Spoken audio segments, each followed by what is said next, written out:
Ontem, Lula abordou temas como as mudanças climáticas, defendeu o combate à fome e à desigualdade e cobrou os países ricos.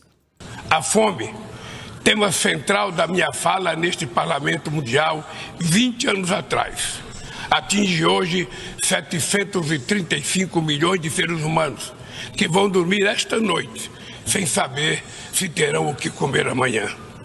O mundo está cada vez mais desigual. Os 10 maiores bilionários possuem mais riqueza que os 40% mais pobres da humanidade.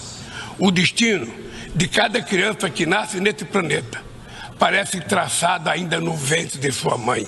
É preciso, antes de tudo, vencer a resignação que nos faz aceitar tamanha injustiça como fenômeno natural. Para vencer a desigualdade, falta vontade política daqueles que governam o mundo.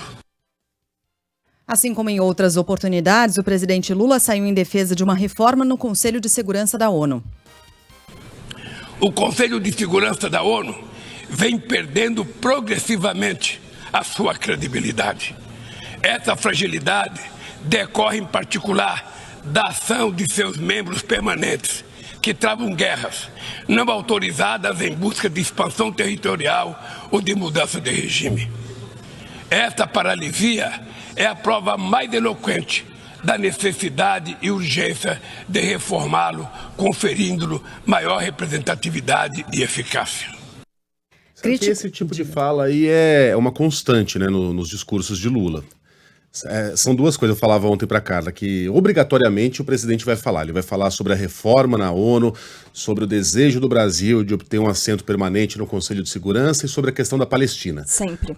Sempre. Isso está sempre no discurso. É parte da política externa brasileira.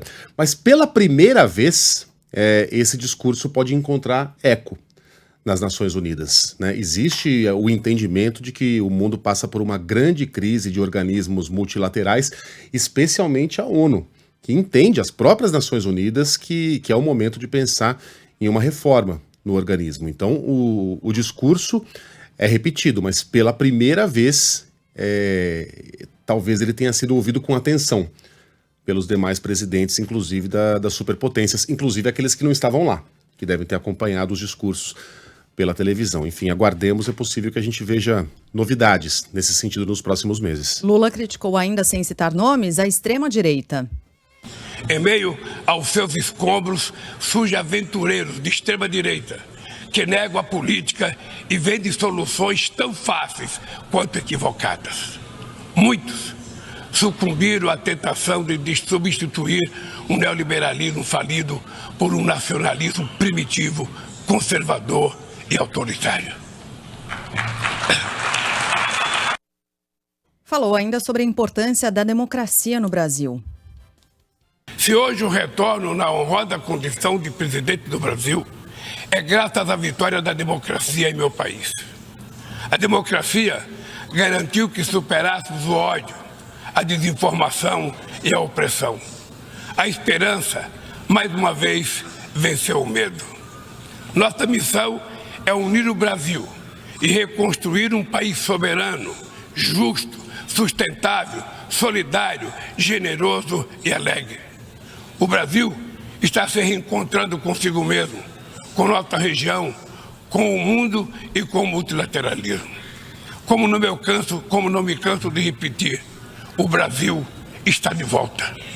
Nosso país está de volta para dar sua devida contribuição ao enfrentamento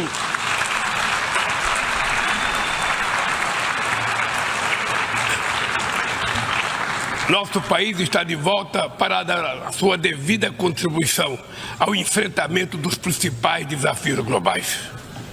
Resgatamos o universalismo da nossa política externa, marcada por diálogo respeitoso com todos. Sobre a guerra na Ucrânia, o presidente Lula pediu diálogo. A guerra na Ucrânia escancara a nossa incapacidade coletiva de fazer prevalecer os propósitos e princípios da Carta da ONU. Não subestimamos as dificuldades para alcançar a paz, mas nenhuma solução será duradoura se não for baseada no diálogo. Tenho reiterado que é preciso trabalhar para criar espaço para negociações. Estabilidade e segurança não serão alcançadas onde há exclusão social e desigualdade. A ONU nasceu para ser a casa do entendimento e do diálogo. Esse foi mais um bom momento de Lula no discurso. Temia-se que fosse aí que ele fosse escorregar. Esse era o chão mais escorregadio em que o presidente estava pisando no discurso de ontem, porque Lula tem adotado uma retórica de que quando um não quer, dois não brigam. O que não é verdade, né? Quando alguém invade a sua casa, você não tem muita alternativa, né? A não ser resistir à invasão. Você não querer brigar não vai fazer com que o invasor saia da sua casa, e é o que está acontecendo. Por mais que não tenha santo nessa história, e não há santo nessa história, estamos tratando aqui da invasão de um país contra outro país soberano. Se a Rússia levanta as armas, a guerra acaba. Se a Ucrânia levanta as armas, a Ucrânia acaba. Então não há uma equivalência, e Lula não adotou essa equivalência no discurso, o que foi muito bom.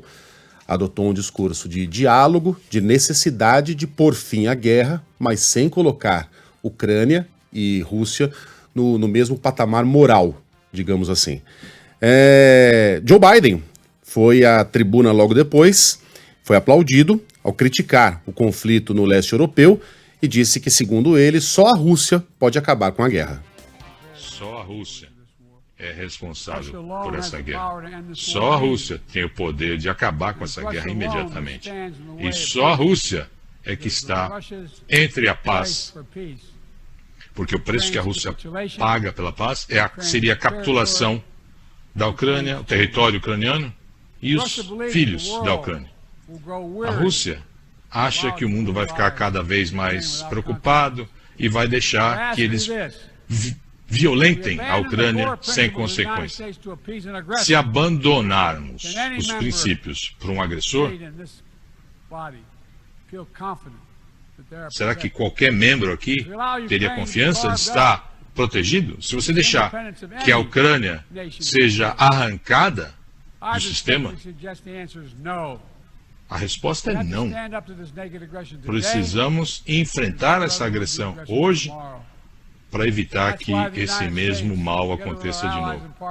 Estados Unidos e seus aliados vão continuar apoiando o povo corajoso da Ucrânia, que defende a sua integridade territorial, a sua democracia e a sua liberdade.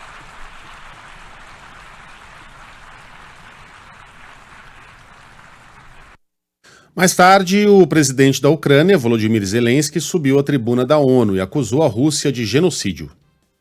We know the names of tens of thousands of children. Conhecemos os nomes de dezenas de milhares de crianças e temos provas de centenas de milhares de outras pessoas raptadas pela Rússia nos territórios ocupados da Ucrânia e posteriormente deportadas. Criminal Court issued arrest warrant for Putin. O Tribunal Penal Internacional emitiu um mandado de prisão contra Putin por este crime. Estamos tentando levar as crianças de volta para casa, mas o tempo passa. O que vai acontecer com eles? Essas crianças na Rússia são ensinadas a odiar a Ucrânia e todos os laços com as suas famílias são rompidos. Isso é claramente um genocídio. Bem, vamos a algumas análises, né, aqui desses discursos. Sobre o discurso de Lula, o cientista político e colunista da Band News FM, Fernando Schiller, avalia que o presidente usou a fala para mandar recados ao eleitorado dele. É um perfil político. O presidente Lula, acho que ele tem um alinhamento com a maioria daquele plenário da ONU, né, e deu o seu recado lá, mas é um recado marcado, evidentemente, por essa lógica eu chamo assim de campanha permanente. Nesse ponto, olha, nada muito diferente, com o sinal trocado, é verdade, do que fez o ex-presidente Bolsonaro lá na ONU nos seus 4 anos. Bom, o ex-embaixador do Brasil nos Estados Unidos, Rubens Barbosa, tem um outro ponto de vista. Ele avaliou de uma outra forma. Em entrevista aqui à Band News FM, Rubens Barbosa disse que pela primeira vez em muito tempo, a fala de um presidente focou mais no cenário internacional. Se vocês forem reler os discursos dos últimos 5, 6 anos, e mesmo alguns da Dilma e do próprio presidente Lula no passado, eles eram uma espécie de relatório do que estava acontecendo no Brasil. Eu acho que pela primeira vez em muitos anos, o discurso do presidente Lula, ele fez um pronunciamento sobre como o Brasil vê o mundo, como o Brasil aspira poder influir em uma certa direção no mundo. Eu acho que isso é um avanço conceitual e político muito importante. Claro que ao longo da programação você acompanha outras análises também sobre o discurso do presidente e, obviamente, o dia de hoje na Assembleia Geral da ONU. Tem Eduardo Barão falando direto de Nova York, então todas as informações aqui ao longo desta quarta-feira.